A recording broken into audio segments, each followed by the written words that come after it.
Okay.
Assalamu alaikum. Say something. Assalamu alaikum. You hear me? Yeah, Raha. You hear me?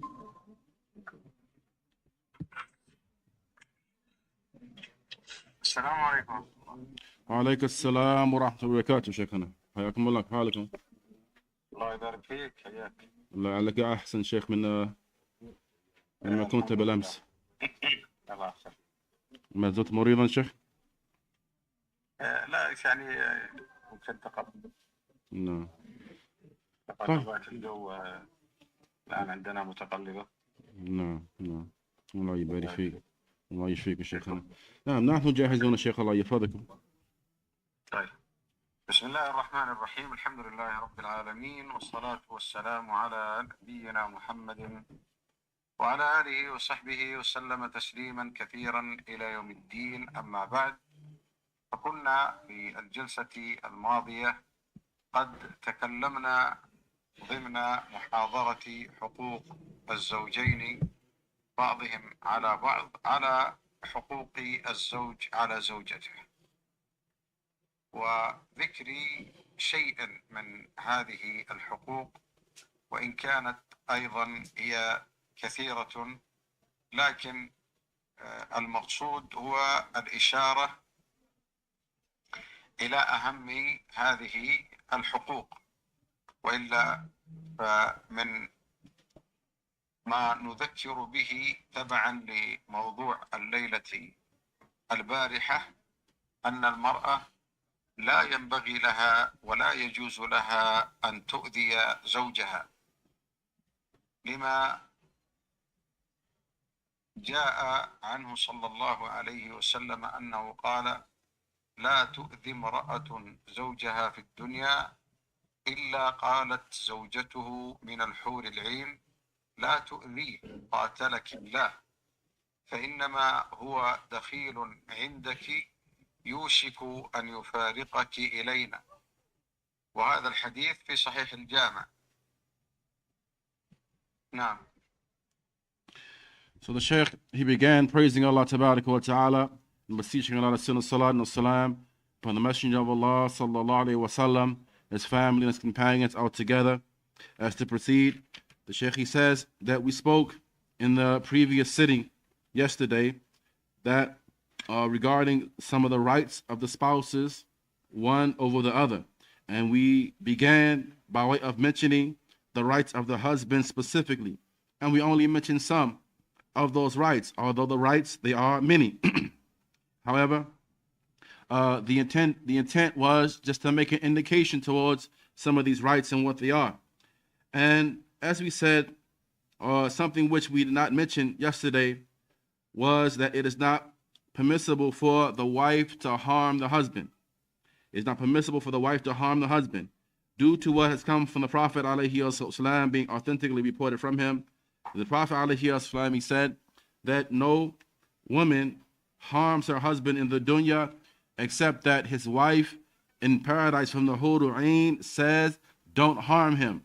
May Allah fight you, for he is only with you for a short time. He is soon about to leave you and come to us. This hadith is reported within Sahih al-Jami'. نعم يا شيخ.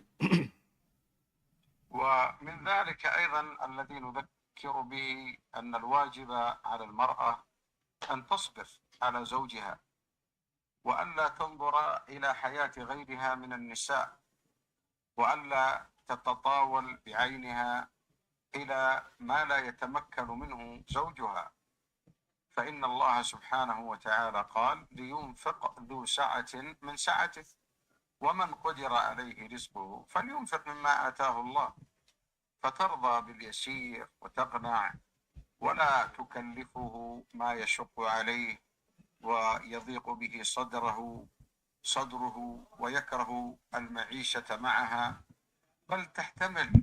والواجب علينا جميعا رجالا ونساء، يعني المسلمين المتزوجون وغير المتزوجين وغير المتزوجين، نعلم أن هذه الدنيا قصيرة يا إخوتي مهما طالت، وإن كان هذا ليس موضوعنا، لكن انظر إذا دخلت إلى المسجد وأنت من 20 إلى من عمره 50 سنة قد ضعف بصره أو سمعه أو ضعف جسده، وحتى أنت يا ابن 50 انظر إلى من بلغ 70 و80، تتأمل في نفسك وفي حياتك وأنك كل يوم تسير إلى هذا الطريق، إلى هذا الضعف، إلى هذا الخور، مما ينبغي أن نتفكر فيه. وقد ضربناه لإخواننا في بعض الدروس، ونرى أنه من الأمور المهمة أن يذكر به المسلم. الآن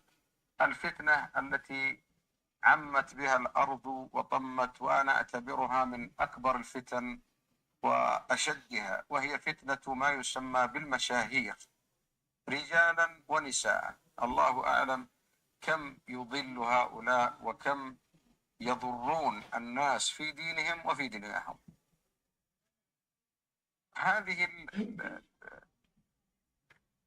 هذه الشهرة ربما كما قرأنا في بعض مشاريع هؤلاء أنه يبقى من أجل نجاح المشروع سنين عددا، ربما يصل عمره 70 ولم ينجح مشروعه في فتح مطعم أو أي شيء من هذا القبيل أو أطياب ثم بعد هذا عندما ينجح المشروع ويبقى المال في يده يجري، إذا به عنده الضغط وعنده السكر وربما ظهر عنده السرطان عافانا الله وإياكم، فإذا به ممنوع من الملح وممنوع من الحلو وممنوع من الطعام الفلاني. ما قيمة هذه الدنيا إذا تفكرنا فيها إذن؟ فالمرأة إذا من الله عليها بالزوج والبيت والستر والنفقة، ولو لم تكن نفقة كبيرة جدا، ولو لم يكن اللبس الفاخر والذهب الكثير والفضة الكثيرة، تصبر، تأوي إلى زوج، تبات مع زوج، وعندها نفقتها وعندها ملكها. يا أختي المسلمة بارك الله فيك، لا تصدقي هذا الزخم، وأن المرأة لابد أن تكون قائدة، ولابد تكون عندها شركة، ولابد تكون عندها عمل، وأنهم يربون النساء. حتى مع الأسف الشديد بعض النساء المسلمات وبنات المسلمات ألا تثق بزوجها وأنه قد يضر بها إلى آخره. وإحنا لا نريد أن نطيل، لكن بعد هذه الترجمة إن شاء الله سأختم بفقرة ثم ندخل في حقوق الزوجة. نعم. Sheikh Hafidhahullah Ta'ala, he mentioned, and from it as well, from the rights that the husband has upon the wife as well, is that she is patient regarding him, and she does not look to the possessions and situations of others who may be in a more, a higher position than her. And it's what Allah Tabaraka wa Ta'ala is mentioning inside of his book, that each one of you should spend in accordance with his means. So the one who's wealthy, he spends in accordance to the means of a wealthy person. And the one who has tight circumstances, he spends in accordance to his situation. He says, so therefore, he says that, no, the woman is not to look to other people's situation, and thus she holds her husband accountable for other people's situation. And thus she begins to desire this and want that, and she begins to make things difficult for her husband, and she, all the while, she makes things hard for him. She makes his chest tight and constricted, constantly complaining about their situation. He says, and this is something which is incumbent upon all of us to know, whether one is male or female, whether you're married or whether you're not married. And it is that this dunya, it is something which is short-lived. This dunya is short-lived. He says, so therefore, if you look, for example, and he said, no matter how long a person may live, it's still considered to be short. He says, if you look, for example, at a person who is in the masjid, he may be in his 20s. Look at his state and condition, and compare it to someone who's in their 50s. It's really a short amount of time. But as he gets in his 50s, he finds that his body starts to change. His vision gets weaker, and he's not the man that he used to be in his 20s. If this is the case with this short amount of time between the 20s to the 50s, how much more so for those who are older than that? Those who may be in their 70s or in their 80s and the likes of this. He says, so this life, it is something which is short, and it is short-lived. He says that, and we should not look to the state and condition of some of these people today. And there's these individuals who are out there today. Shaykh says we consider them to be from the greatest of the fitna upon the people, and that is these influencers. And these influencers, he says, because they deceive people. And how many people have been deceived by these influencers? How many people have been led astray by way of these individuals? He says, so they present themselves on social media as if their life is a particular way, like they're running businesses and they're doing this and they're doing that, and they open a restaurant and they go here and they go there and they travel and they go all about. But in reality, the reality of this person's life, he may have sicknesses. Perhaps he has diabetes. Perhaps he has cancer. Perhaps some other ailment or sickness has afflicted this person. So what faida is all these things that he's presenting upon social media then? So therefore, don't look to these individuals and be influenced by way of them. He says that, and so the woman, she must be patient with her husband. She must be patient with him and with whatever his provisions may be. Whatever he may be able to provide for her in a given time, she should be patient with that state and that situation. He says that, and whatever Allah Ta'ala has decreed for her. He says that, and so she should not look to the situation of other people, and thus she thinks this is what her life it should be and what it's supposed to be. Rather, be content and be grateful for what Allah Ta'ala has decreed for her, and she should be pleased with that which her husband is able to provide.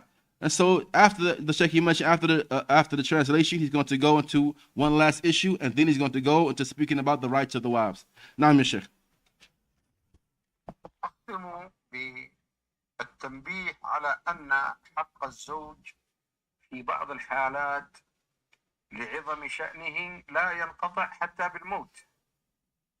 فإذا مات الزوج وجب على المرأة أن تحد عليه، وهذا الإحداد أحكامه كثيرة ومر بمراحل، لكن الذي استقر عليه الحكم في الإسلام أن المرأة يجب عليها أن تحد على زوجها 4 أشهر و10 بنص القرآن: والذين يتوفون منكم ويذرون أزواجا يتربصن بأنفسهن 4 أشهر و10. وهذا في حق المرأة الحائل يعني التي ليست حاملا. وأما الحامل فإنها تنقضي عدتها بولادتها. لكن هذا الحكم مما يدلك على ثقة العشرة بين الزوجين. نعم. The Sheikh said, I'm going to conclude with this one issue before going into speaking about the rights of the wives. And this one issue the Sheikh said he wants to mention is that these rights that we're speaking about, that the husband has over his wife, these rights are extremely heavy, to the point that some of the rights that the husband has over the wife don't even end when he dies.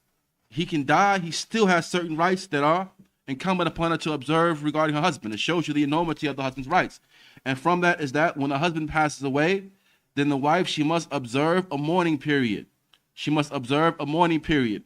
He said, and that mourning period is that that mourning period, it has rulings that are connected to it. And they are very detailed rulings, and they are written about in the books of fiqh. He says that, but from the rulings of this mourning period is that she is to observe it for a period of 4 months and 10 days. She has to observe the mourning period for 4 months and 10 days. And this is by way of the textual evidence in the book of Allah Tabaraka wa Ta'ala. As Allah Ta'ala says, those amongst you who dies and leaves behind wives, then they are to observe a mourning period for 4 months and 10 days. Meaning before she can remarry, this is the iddah period for the woman whose husband passes away. And this is in the case wherein she is not pregnant. As for the woman who's pregnant, her iddah period is concluded once she gives birth to the child. He says, but all of this goes to show you the enormity of the right of the husband over his wife, the fact that it doesn't even stop even when he dies. He still has rights over her. نعم شيخ.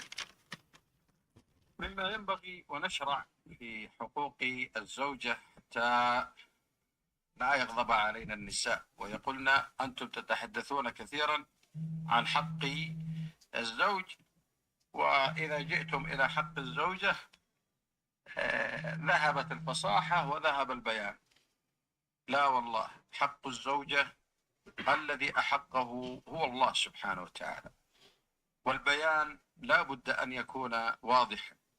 ومر معكم بارك الله فيكم رجالا ونساء أن نبيكم محمدا عليه الصلاة والسلام أغر سلمان الخير، سلمان الفارسي، عندما زار أبا الدرداء ورأى امرأته متبذلة كأنها ليست بذات زوج، قالت إن أخاك أبا الدرداء ليس له حاجة في النساء، فبات عنده، والقصة مشهورة لا نطيل فيها. ولكن قال وإن لزوجك عليك حقا فأعطي كل ذي حق حقه. ماذا قال النبي عليه الصلاة والسلام؟ قال صدق سلمان. وهذا من الأحاديث التي فاتتنا أو نسيتها في كتاب الأربعين، الأحاديث من كلمتين، قال صدق سلمان، أي في كل ما قال. نعم. So the Sheikh, he says that, now, so now it is proper and befitting that we go into the issues regarding the rights of the wives over their husbands. Lest the women, they think that we are overlooking their right. And lest some of the women say, when it comes to the rights of the husband, you spoke at length and you spoke eloquently and you clarified the affair. But now you're going to overlook our rights. He says, no, by Allah. No, by Allah, we're not going to overlook the rights of the woman. He said, because it is Allah Tabaraka wa Ta'ala who has given her these rights. He says, and these rights, when we speak about all of these rights, it is a must that in clarifying them, we utilize clear speech and we utilize the best possible expressions and manners of speech when speaking about any right that Allah Ta'ala has laid down. He says that, and from the examples of this is that which has come regarding the Prophet ﷺ and how he affirmed the statement of Salman al-Farisi when he visited his brother Abu Darda and he saw the wife of Abu Darda looking as though she was a woman who was unkept and that she was unmarried.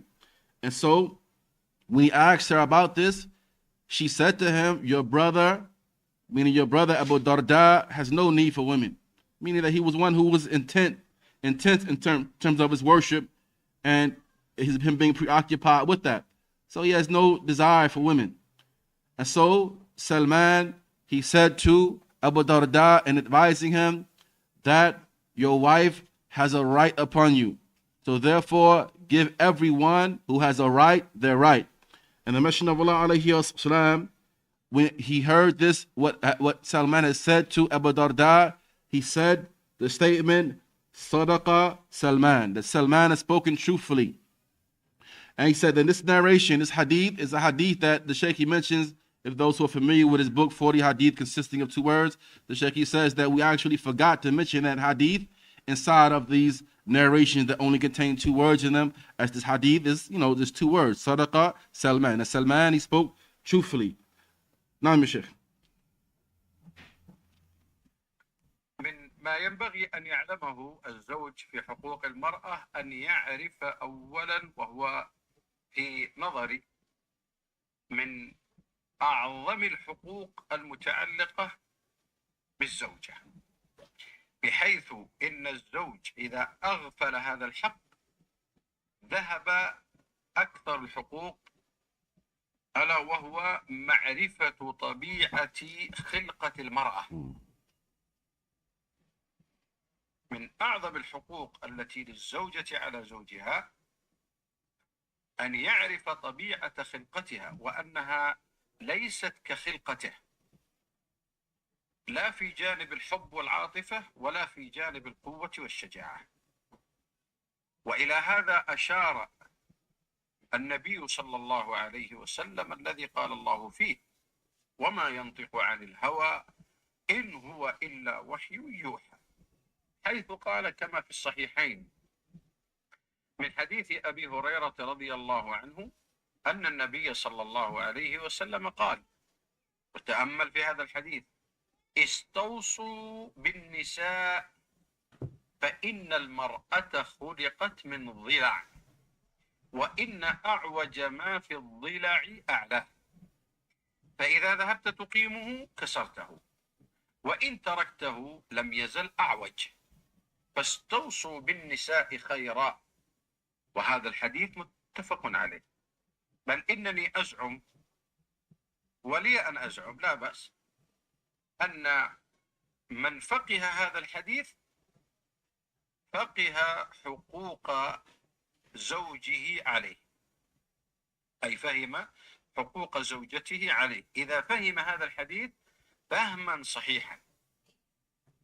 والحديث سأعيده، وقد بدأ بالوصية: استوصوا بالنساء فإن المرأة خلقت من الضلع، وإن أعوج ما في الضلع أعلى. الأعلى كما هو معلوم ضلع الجنب الذي يكون في الإنسان، فإن ذهبت تقيمه، يعني تريد أن تجعله مستويا معتدلا، كسرته لأنه ناشف، وإن تركته لم يزل أعوج، فاستوصوا بالنساء خيرا. نعم.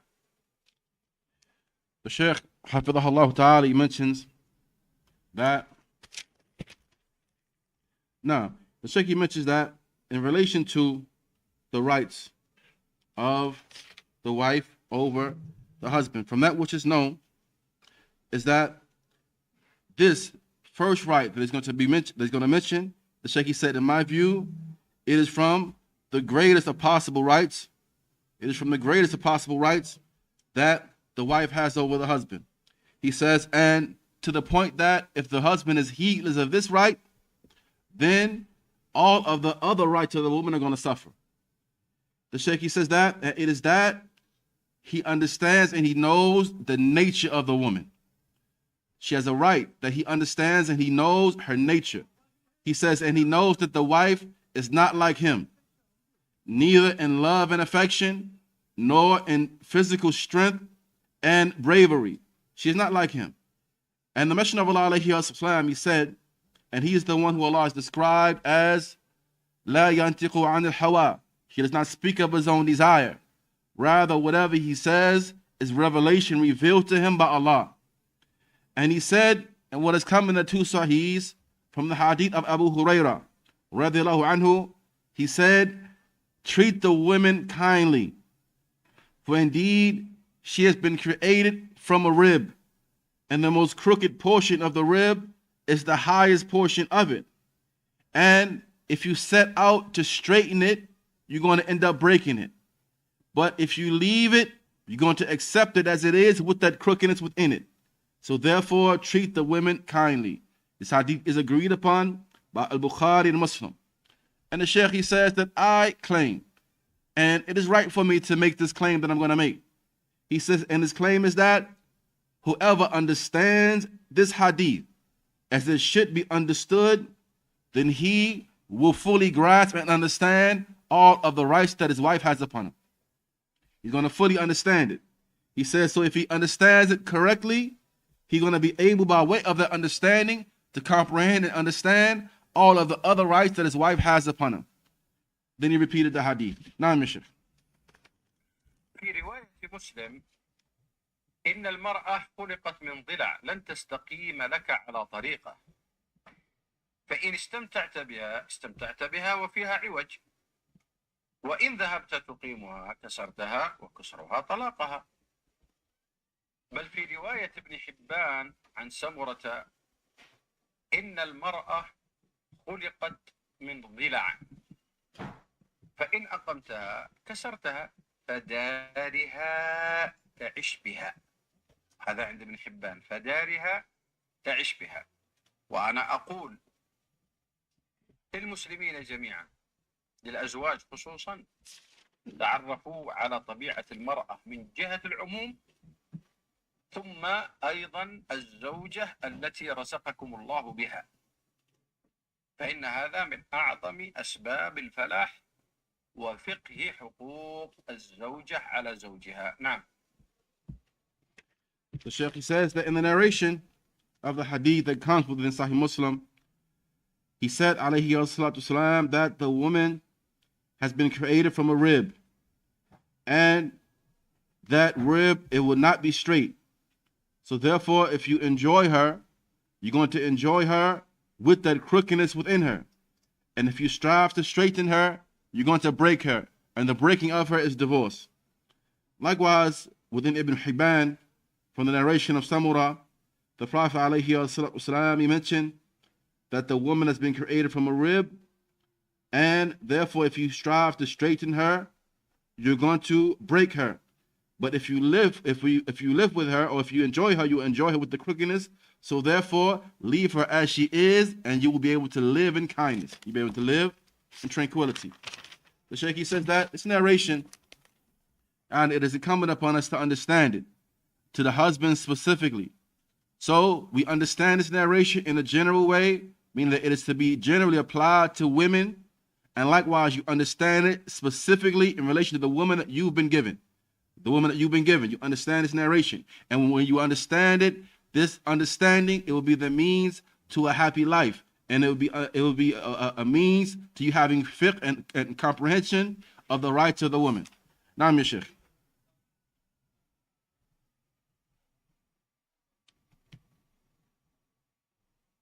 افتح المايك يا شيخنا. من حقوق المرأة المتأكدة، أنتم معي؟ نعم معكم شيخنا. من حقوق المرأة المتأكدة والتي تثبت لها حتى قبل الزواج، وهي الصداق، المهر. والمهر لا تنظر إليه أيها الزوج ولا تنظر إليه الزوجة إلى أنه مجرد مال يعطى، لا، هو طاعة وعبادة لله سبحانه وتعالى. وكل طاعة أو عبادة لله جل وعلا فلا بد وأن يكون لها أثر على حياة المسلم وبركته عليه في نفسه. فالصداق الذي نسميه المهر أو النحلة هذا واجب للمرأة ومن حقها، والمال المدفوع لها الذي هو المهر حق لها، ليس للأب ولا للزوج، بل هو حق لهذه المرأة. وأحكام الصداق كثيرة جدا عند الفقهاء رحمهم الله، لكن المقصود هنا هو الكلام على وجوبه، على أن الله جل وعلا هو الذي أوجبه، كما قال ربنا سبحانه وتعالى: وآتوا النساء صدقاتهن نحلة فإن طبن لكم عن شيء منه نفسا فكلوه هنيئا مريئا. فالأصل أنه مالها. بهذا أيضا جاء التحريم للشغار، لأن فيه إسقاطا لهذا المهر، بأن يجعل بضع كل واحدة من الأنثيين كالأختين مهرا للأخرى. هذا لا يجوز، هذا لا يجوز. فالصداق واجب وحق للمرأة. فإذا تقدم الرجل إلى امرأة وتم القبول، فإنه لا بد أن يصدقها، وليس للصداق في أقله حد. حتى قال النبي عليه الصلاة والسلام في حديث سهل بن سعد في الصحيحين للرجل الذي قام وقال: إن لم يكن لك بها حاجة، يعني الواهبة، فزوجني إياها. قال له: ماذا تصدقها؟ قال: ليس عندي إلا هذا الإزار. قال: إن أعطيتها إزارك بقيت بلا إزار. فقال: التمس شيئا، فالتمس فلم يجد. قال: التمس ولو خاتما من حديد، فما وجد. قال: هل تحفظ شيئا من القرآن؟ قال: أحفظ سورة كذا وكذا. قال: زوجتكها بما معك من القرآن. والأدلة على هذا كثيرة. لما زوج النبي عليه الصلاة والسلام أصدق نساءه، منهن من جعل عتقها صداقها كصفية، ومنهن من أصدقها مالا. وبناته عندما زوجهن رضي الله عنهن أصدقهن أزواجهن. وقصة علي بن أبي طالب أيضا في الصحيحين.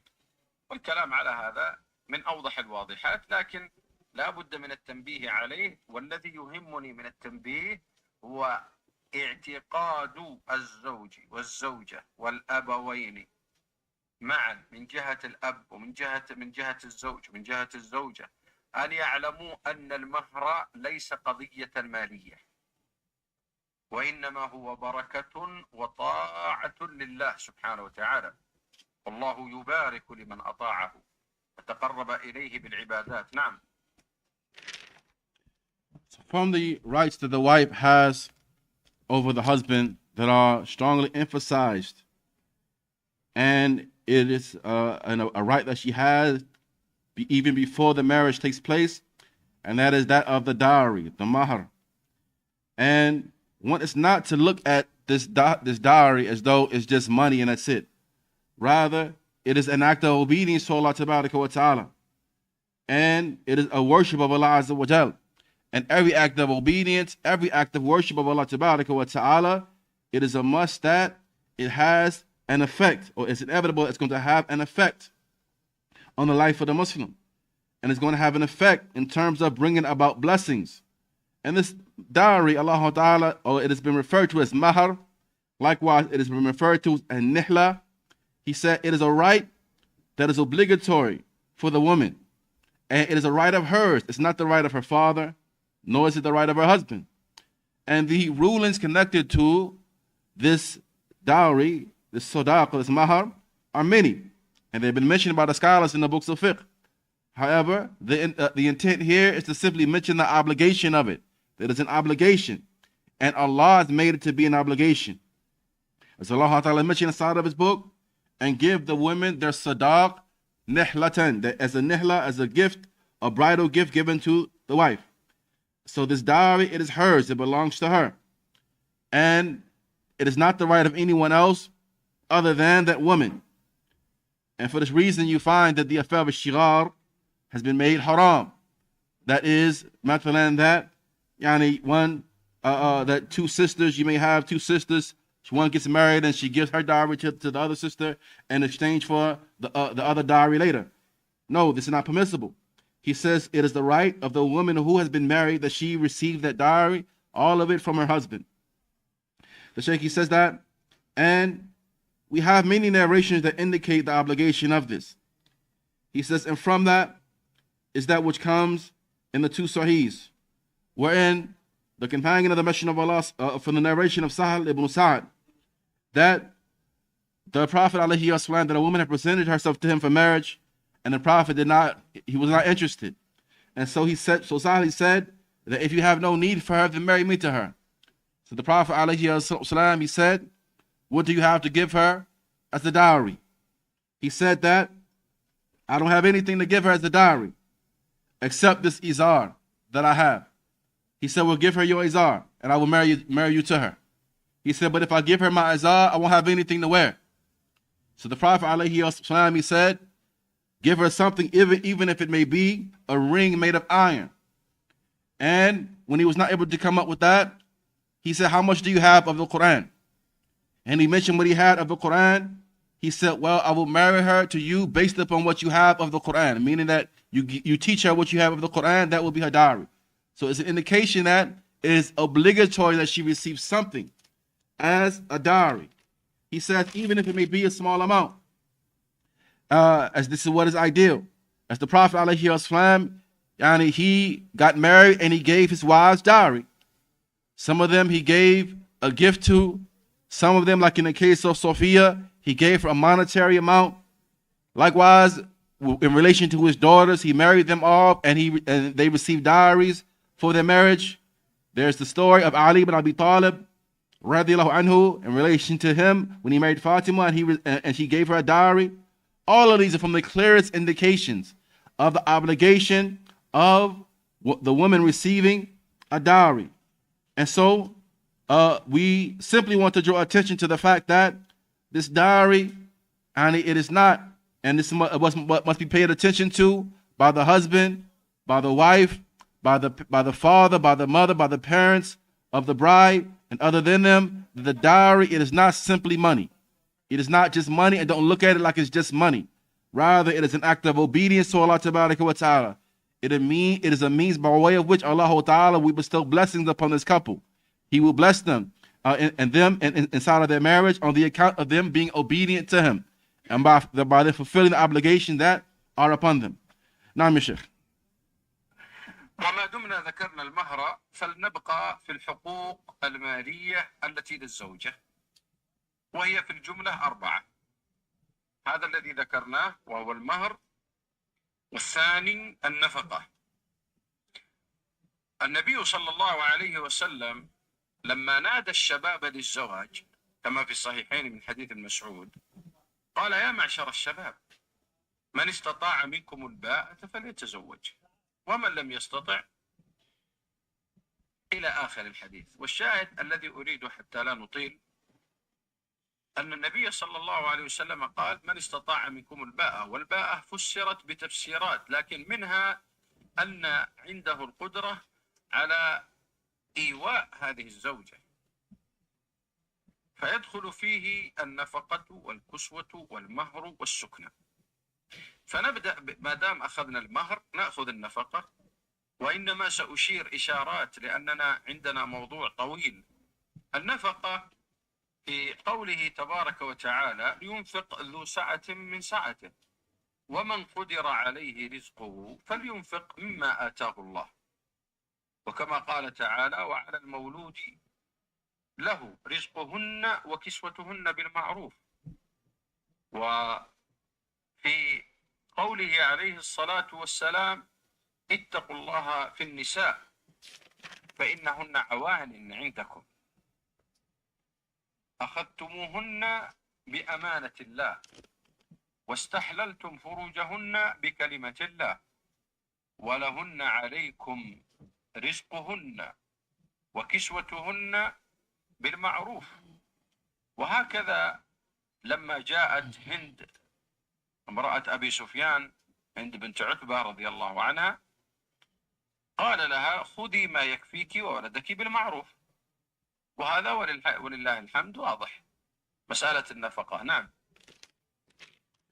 So while we're speaking about the issue of the dowry, then we must branch out from that and speak about the monetary rights of the wife in general. And generally speaking, they are 4 in number.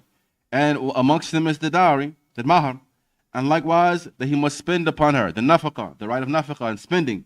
He says that, and this is something which is binding and obligatory. For this reason, when the Messenger of Allah, sallallahu alaihi wasallam, he encouraged the youth to get married, and this is the hadith that comes in the two sahihs from the hadith of Abdullah ibn Mas'ud, that he said, Ya ma'ashar al-shabab, O assembly of youth, those amongst you who has the ability to do al-ba'a, they have the ability to support financially a wife, let them get married. To the end of the narration.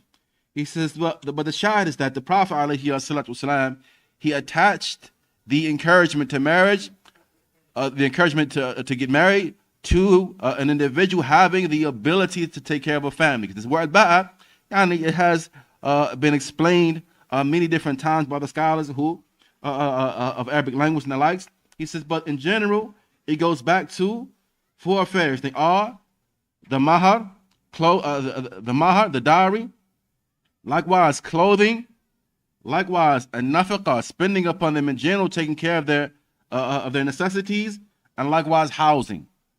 These are the four monetary rights, generally speaking, of the wife.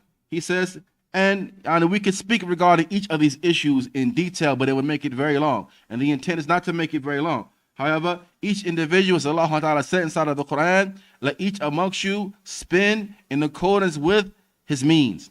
He says, so therefore, he who Allah Ta'ala has straightened his circumstances, he is not rich, and he spends according to his means. And the wealthy man spends according to his means. He says that. And so therefore, amongst that is that he provides for her, gives her her regular risk, and likewise the clothing and housing and shelter. He says, and this is what the Messenger of Allah said, alayhi salam. He said, fear Allah in relation to the women, for they are awan andakum. They are like servants to you.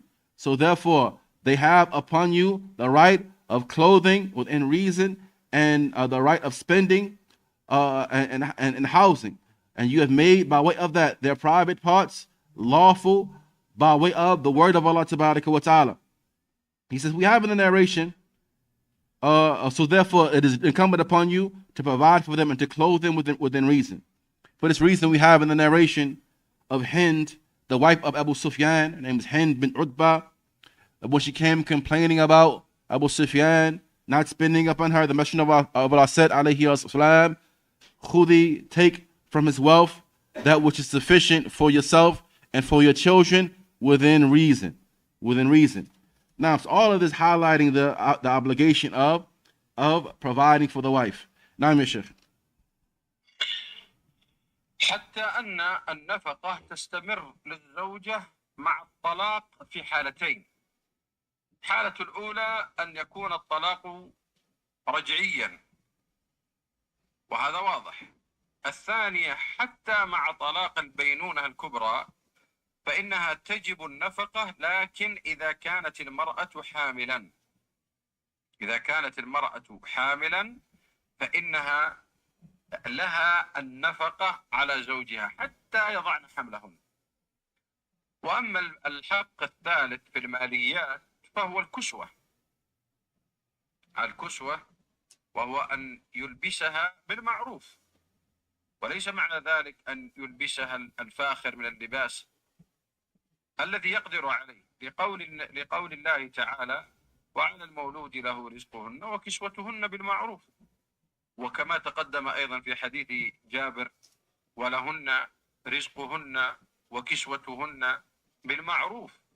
فالكسوة على الزوج، كسوة على الزوج، فهو الذي يكسوها، يأتيها بالملابس أو يعطيها ما تشتري به هذه الملابس وما يتبعها على حسب المعروف والعرف. نعم.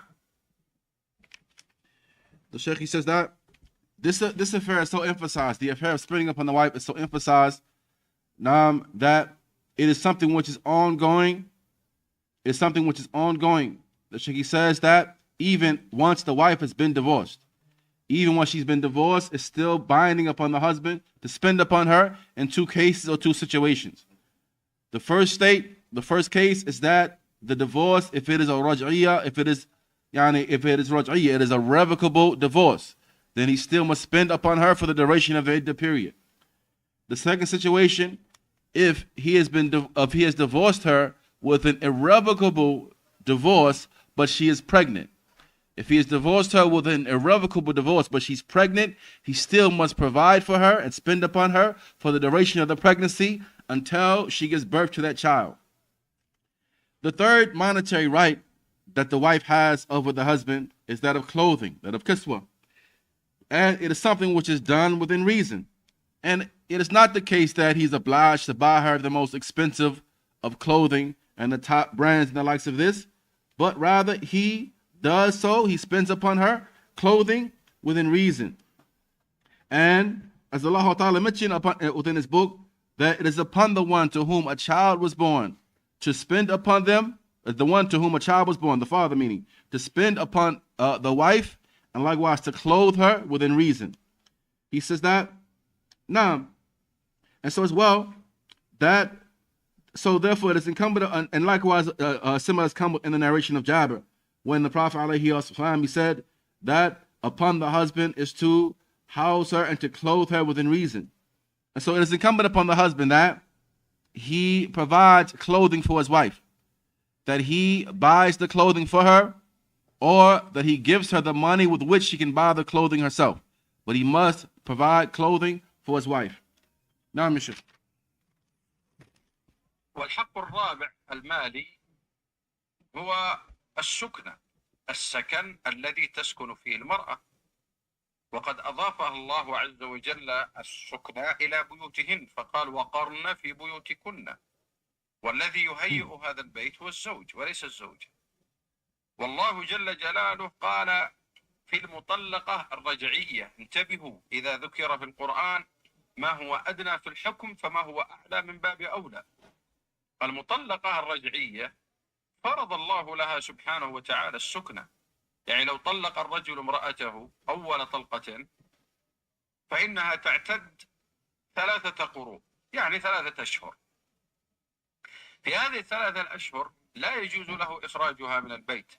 قال الله سبحانه وتعالى في المطلقة الرجعية أسكنوهن من حيث سكنتم من وجدكم. فهذا في المطلقة الرجعية في حال الطلاق، وهذا من باب أولى آكد في من بقيت في العصمة، وهذا أمر لا خلاف فيه بين أهل العلم، أن السكن يهيئه الزوج، يهيئ الزوج هو الذي يهيئ السكن. نعم. The fourth monetary right which the wife has over the husband, it is that of housing. That he house the wife within reason. He house her with that which is reasonable. As Allah Ta'ala, he mentioned this obligatory right inside of his book, wherein he said, and house them where you live. He says, and so it's to the point that Allah Ta'ala, he attached the housing of the woman to the woman. He made it to be her home. As Allah Ta'ala said inside of his book, and remain inside of your homes. Speaking to the women, remain inside of your homes. Even though the husband is the one that provides the home, Allah referred to it as being her home. So the Shaykh, he says that, and this is even to the point that if the husband has divorced the wife with a divorce that is revocable, she still has the right to be housed upon the husband. So that if he has divorced her, and it's the first divorce, or what have you, then she is to observe the iddah period, which is 3 menstrual cycles, or 3 months, inside of the home. And she is not to be expelled or not to leave that home for the duration of the iddah period. As Allah Ta'ala mentioned in relation to the right of the woman who has been divorced. And it's important to note that if it is the case in relation to the woman that has been divorced, then for her who has not been divorced, it is even more so the case. The Allah Ta'ala has mentioned concerning the divorcee, the woman that has been divorced, he said, house them where you live. House the woman that has been divorced where you live.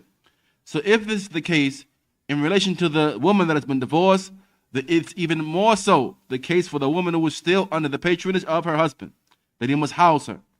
As the housing is something that is binding and obligatory upon the husband, he must provide her a place to live. نعم يا شيخ. من أعظم الحقوق التي للمرأة للزوجة على زوجها أن يهيئ الزوج نفسه بأن يكون خيرا لها، وأن تكون أخير شيء عنده، وأن خيره يصل إليها.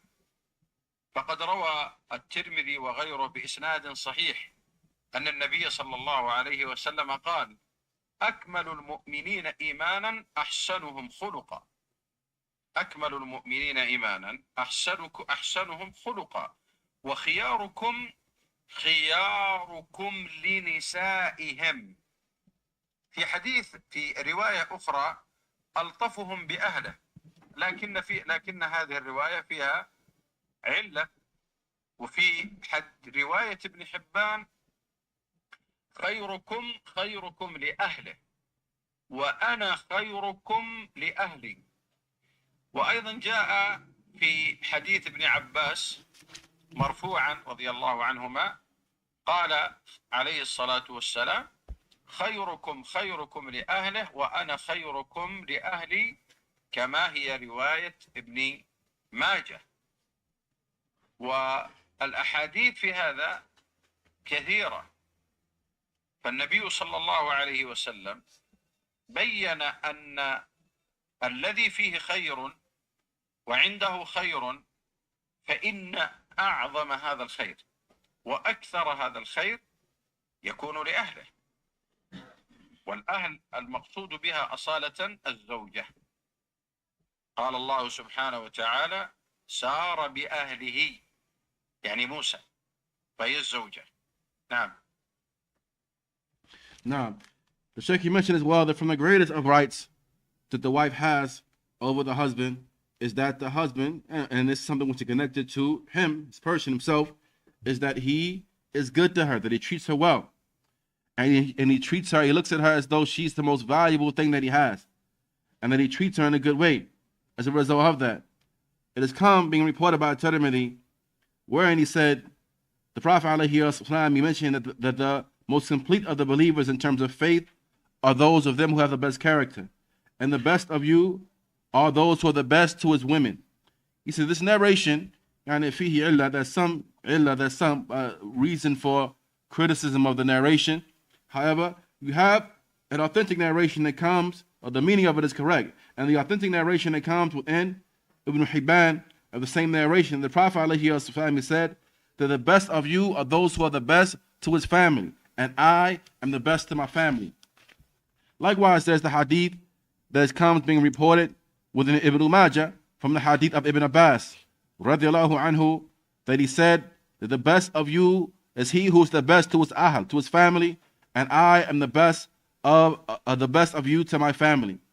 And the narrations that have come in this regard are very many, all indicating that the Prophet ﷺ, he said that if an individual has any goodness within him, if you have any goodness inside of you, then your wife has the most right to that goodness.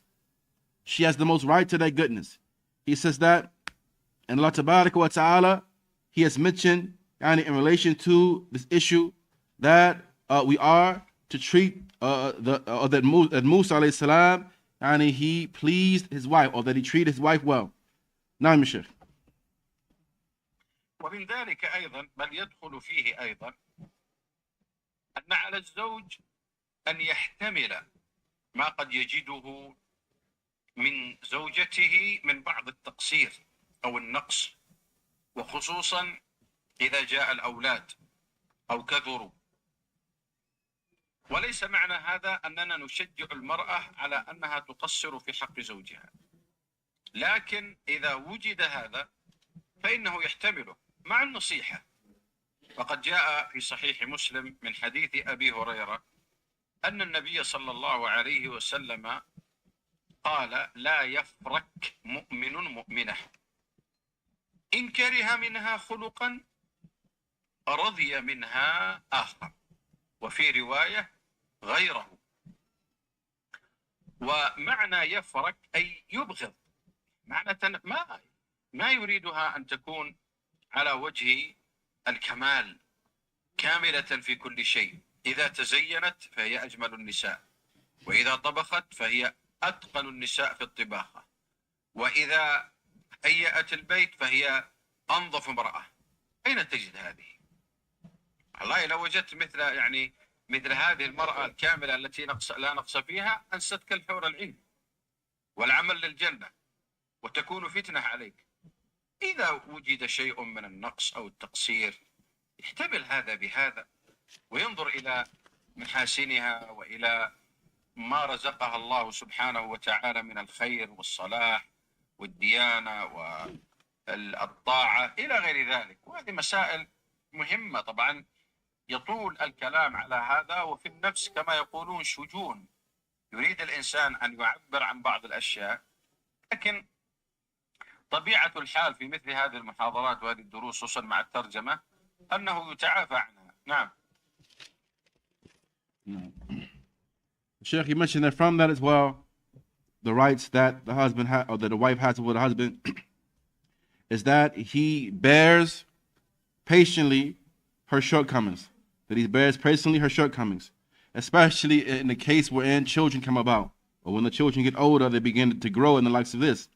He says that, and we're not saying this, we don't say this issue in order to give the women a green light to fall short regarding the rights of their husband. However, and it is incumbent upon the husband that if these shortcomings are present, that he bears these shortcomings patiently, along with nasiha, along with advising her. He says that.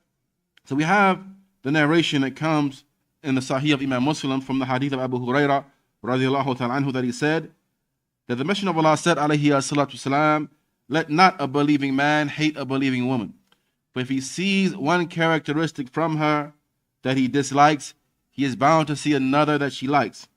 In another narration, it mentions that if he sees a characteristic in her that he dislikes, he's bound to see something else, meaning something else that is pleasing to her or to him of her.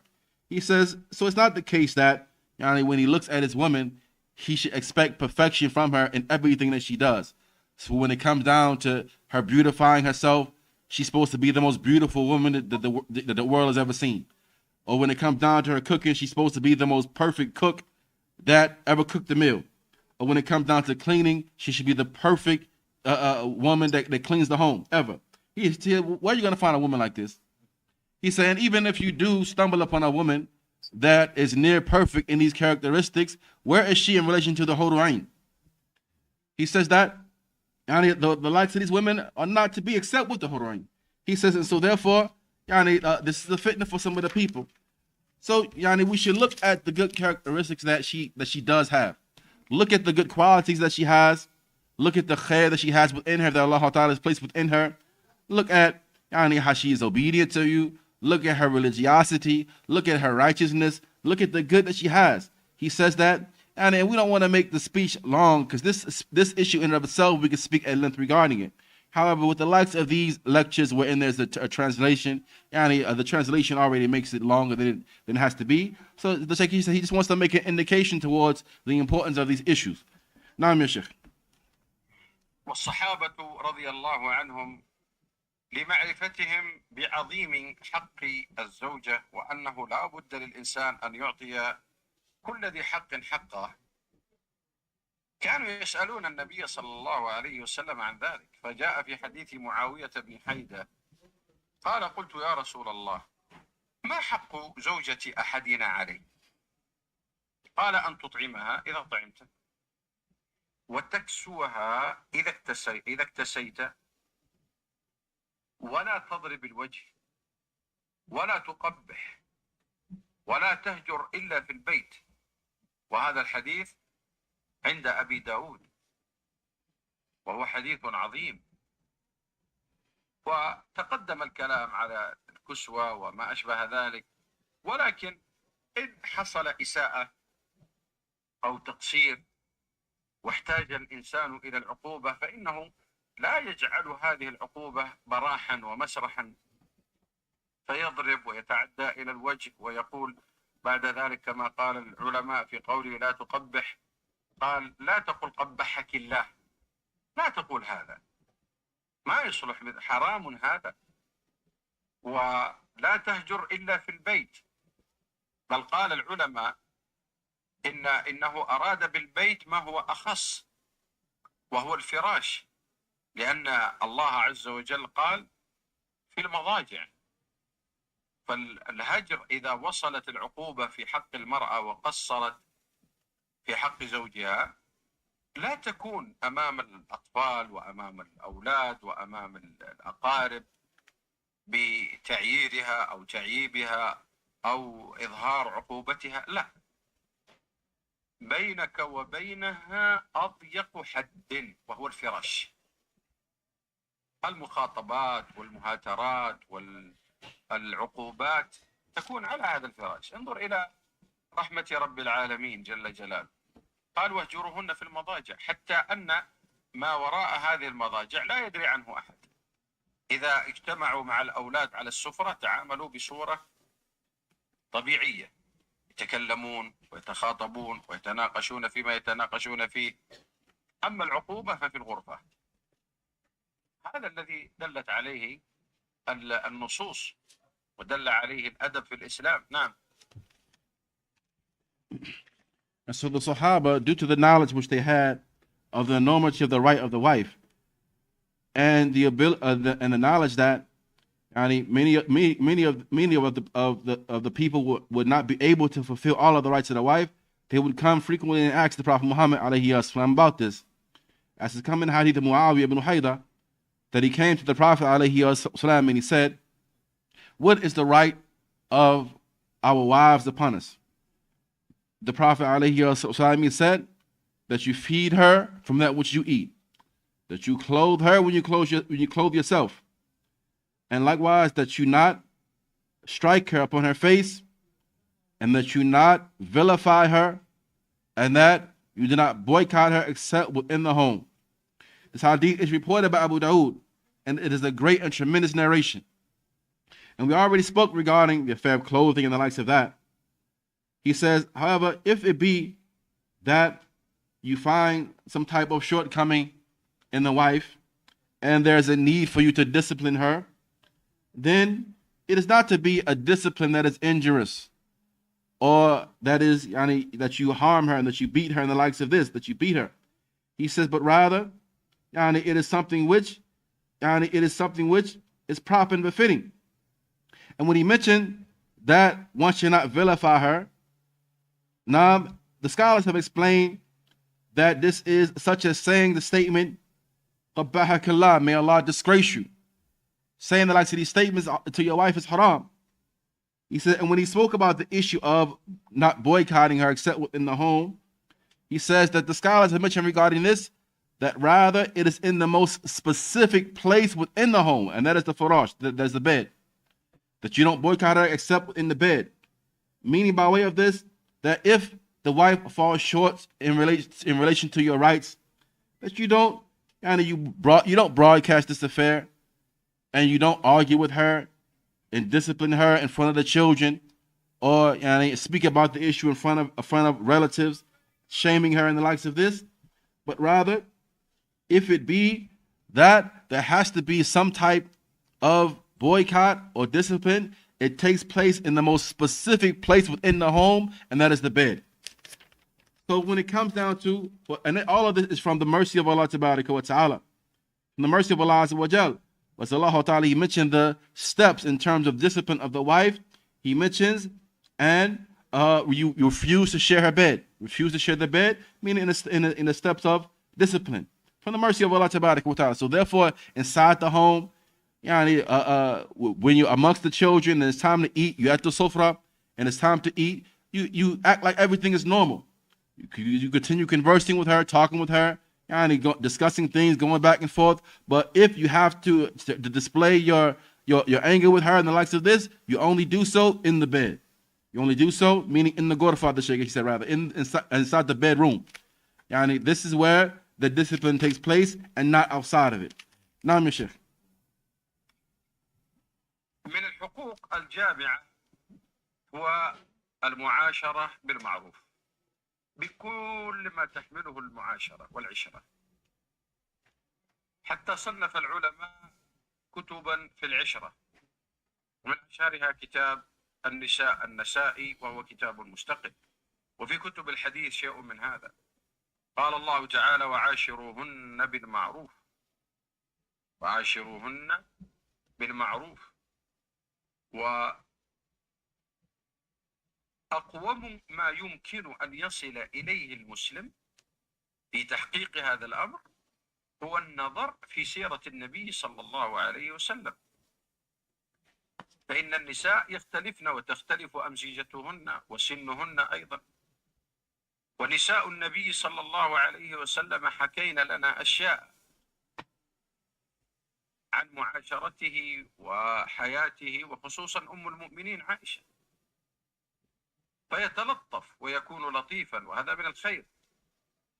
فقد جاء في الصحيحين في القصة المعروفة التي لا تخفاكم، قصة الحبشة الذين كانوا يلعبون. قالت: فسترني النبي صلى الله عليه وسلم وأنا أنظر، فما زلت أنظر حتى كنت أنا أنصرف. ثم قالت: فاقدروا قدر الجارية الحديثة السن الحريصة على اللهو. بل إنه عليه الصلاة والسلام سابقها جريا على الأقدام. فإذا خرج الرجل مع امرأته في مكان بعيد في البرية أو المكان الذي لا يراهم فيه أحد في الساحل، إن كان هناك بعيد عن الاختلاط، وسابقها، فإن هذا من حسن العشرة. عائشة رضي الله عنها يقول لها النبي عليه الصلاة والسلام، هو الذي يبدأ: تعالي أسابقك، فتسابقه. ثم سابقها عليه الصلاة والسلام، وقد سبقته في المرة الأولى بعد أن بدنت حملت اللحم، فسبقها ويضحك وهو يقول: هذه بتلك. وكان يراها النبي صلى الله عليه وسلم، وتقول: كنت ألعب بالبنات، يعني العرائس من القطن، تصنعها بنفسها، وكان لي صواحب يلعبن معي. فكان رسول الله صلى الله عليه وسلم إذا دخل ينقمعن، يعني يستترن منه، فيسربهن إلي فيلعبن معي. والأحاديث بارك الله فيكم في هذا كثيرة. يعني قد يقول إنسان: عائشة كانت صغيرة وهذه يعني تحتاج إلى اللعب.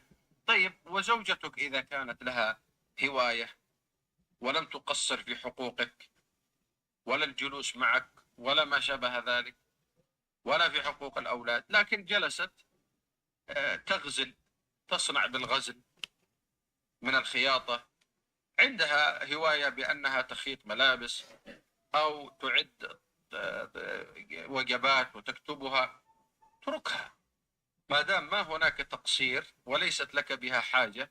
اتركها في هوايتها مع إرشادها وتوجيهها إلى استغلال الوقت فيما هو أفضل وما هو خير من الحفظ والعلم وطلب العلم والتفقه في الدين.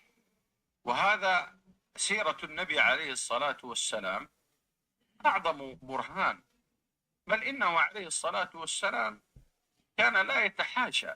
وكيف يتحاشى وهذا من الدين عليه الصلاة والسلام؟ أن يصرح بمحبة نسائه، كما جاء في حديث عمرو بن العاص في الصحيحين لما قال له: من أحب الناس إليك؟ قال: عائشة. قال: من الرجال؟ قال: أبوها، إلى آخر الحديث. ومن هذا بل هو أعجب شيء المسامرة على حسب الحاجة،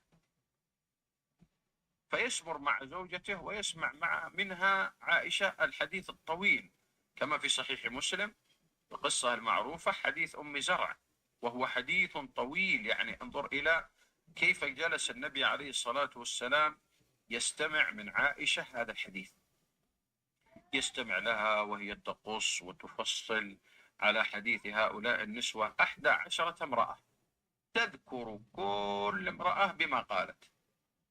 ثم استمع إليها النبي عليه الصلاة والسلام في هذا كله. يرعى الإنسان الزوج حقوق هذه الزوجة. نعم. From that which the wife has upon the husband, and this is from the most comprehensive of rights, and that is the affair of association and good dealings with the wife. He said, dealing with her in a good way. He says that, and it is by way of all of that which enters into the affair of Ishra and good dealings. He says the scholars have written books just on this subject alone. From that is that which is written by Imam An-Nasa'i in the subject, and it is a separate and distinct book from his compilation of hadith. He said, and Allah Tabaraka wa Ta'ala mentioned inside of his book, وَعَاشِرُهُنَّ بِالْمَعْرُوفِ, and associate with them with that which is ma'ruf, that which is good and wholesome. The Shaykh says that, and this, and from the strongest of that, from the greatest of that which will give you an understanding of this affair, is to look at the seerah of the Prophet sallallahu alaihi wasallam. Look at his example. Look at how he was. Look at how he treated Aisha, radiallahu ta'ala anha, how kind he was to her, how gentle he was with her. And from the examples of that, which is well known, that which has come in the two Sahihs, wherein Aisha was along with the Prophet alayhi salam, looking at some of the Ethiopians that were playing with their spears and the likes. And the Prophet alayhi salam, he sat there with her, covering her up so that she can watch them from a concealed place, being wrapped up and covered up inside of his garment while she was looking. And he sat there covering her up so that she can look and enjoy herself watching them play around until Aisha said, until I got tired of watching. Until I got tired of watching and I turned away. He didn't turn away until I turned away. He says, and so all of that shows the affair of good association and good dealings and gentleness with the wife. From that, the Messenger of Allah, he raced her. He used to race Aisha on foot, as well known in the hadith, that he said to his wife, the Shaykh, he says that so you can race your wife, that if you can find a place that is secluded from the eyes of the people, you may go out to a field, you may go out somewhere that is free from ikhtilat and the mixing of men and women and the likes of that, and you can race your wife. And the Shaykh, he says that how the Prophet alayhi, and this is from good, it's from good deeds, it is from good association. The Prophet alayhi, he said to Aisha on one occasion, as they were traveling, he told his companions to move on, to go ahead, and he stayed back with Aisha. He said to her, come on, let's race. And so Aisha, she raced him, and the first time she beat him in the race. So later, once Aisha, she had gained a little bit of weight, and he recognized that she had gained some weight, he said, come on, let's race now. And so he raced her, and the second time he beat her. And he said to her, this time was for that time. He says, so all of that is from the good dealings and good association of the husband with the wife. Aisha, she used to like to play with dolls. She would be with her friends at times, and she would play with dolls that were made out of cotton. And so the Prophet ﷺ, he would see this, and he would give her time to play. And when her friends left, he would sit and he would play with her. As Aisha, she was young, and so she needed this type of playing around and the likes of this. So if you have a wife, and the wife, she may be young or she may be more seasoned, you have to be mindful of her situation and her circumstance. So if you see, for example, that your wife is busy rearing the children, she's busy she may be studying, she may do homework, or she may be busy with the affairs of the house, take these things into consideration. Aid her, assist her. Aid her and assist her upon these affairs. He says, along with, or not making affairs difficult for her. He says, and encouraging her. Perhaps you help her, you aid her, you assist her, you encourage her. And encourage her to have hifz, to memorize, encourage her upon knowledge, encourage her to gain fiqh in the religion. All this is that which we see from the example of the Prophet alayhi salatu wasalam. And that in so doing, we find that the Prophet, he will not become disgruntled if he finds his wife that he may want something from her, but she may be busy doing something. He will not become disgruntled because she was doing. How can he become disgruntled when this is from the affairs of the deen? And so, therefore, we have the narration indicating the affair as well of displaying love and showing love to the wife. Amr ibn al-As, radiallahu anhu, he said to the Messenger of Allah, sallallahu alayhi wasallam, who is the most beloved of the people to you? He said, Aisha. And then he said amongst the men, he said, her father. And the hadith is well known. He says, so therefore, we likewise have that of musamara, that of you sit and you converse with your wife. You have a conversation with her. Just sit and you talk. He says we have the narration indicating this, that which comes in the Sahih of Imam Muslim, the long narration of Zara.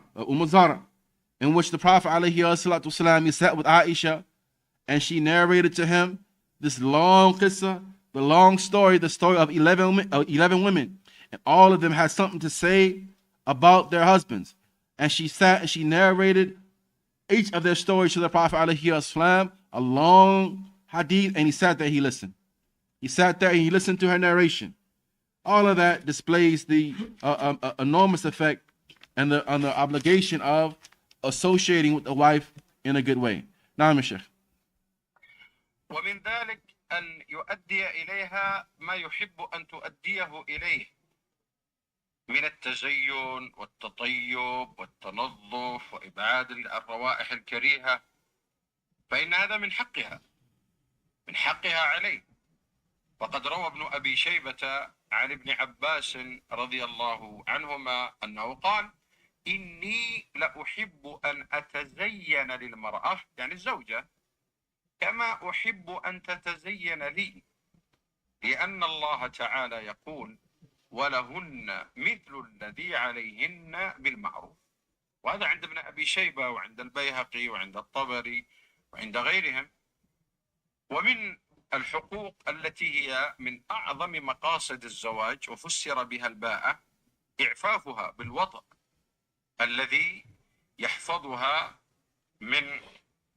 لأن تطيبها وتزينه لها يحفظها من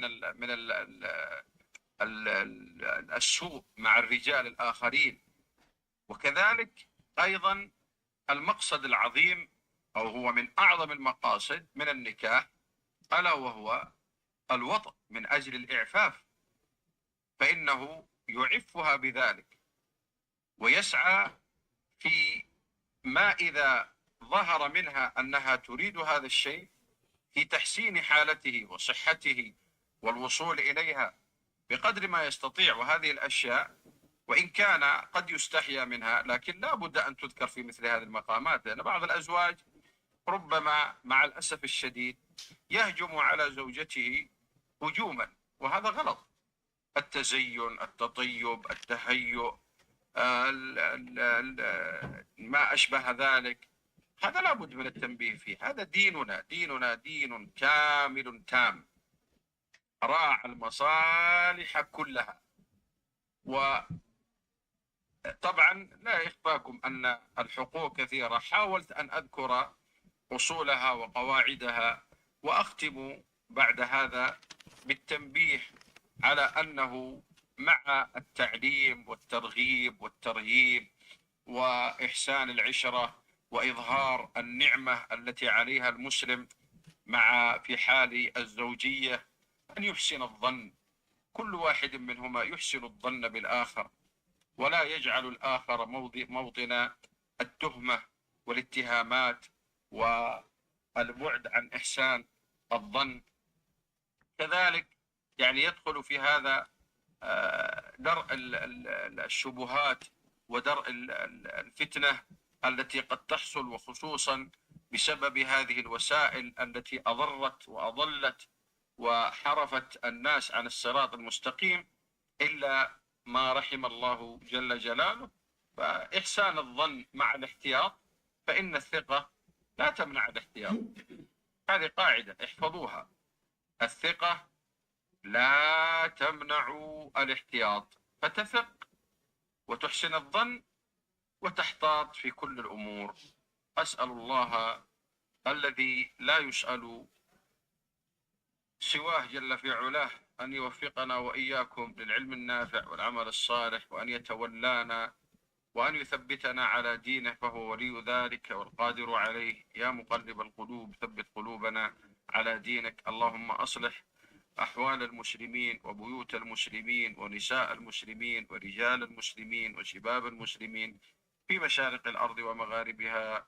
صلى الله على نبينا محمد وعلى آله وصحبه أجمعين، والحمد لله رب العالمين، والسلام عليكم ورحمة الله وبركاته. جزاكم الله خير الجزاء شيخنا على هذه الكلمات الطيبة، ونسأل الله أن يجعلها في ميزان حسناتكم يوم القيامة. آمين.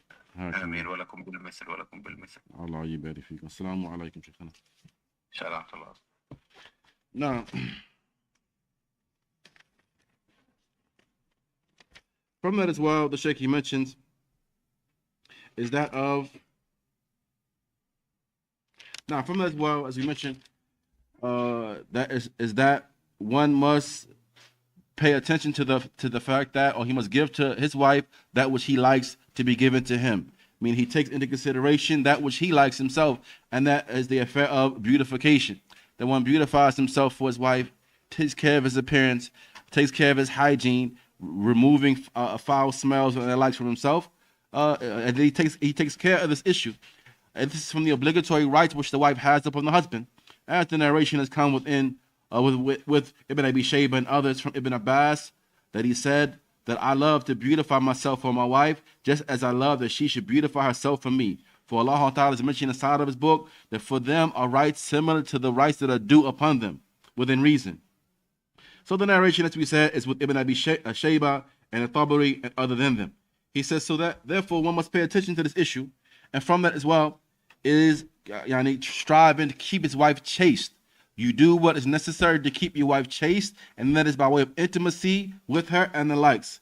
He says that this is from that which will keep the wife chaste, and it will preserve her from evil and impropriety along with other men. Also, it is a right that you have intimacy with your wife. It is a right that you have intimacy with her. As we said, this is from that which will keep her chaste. And you do so as much as you are able, as much as you are capable of.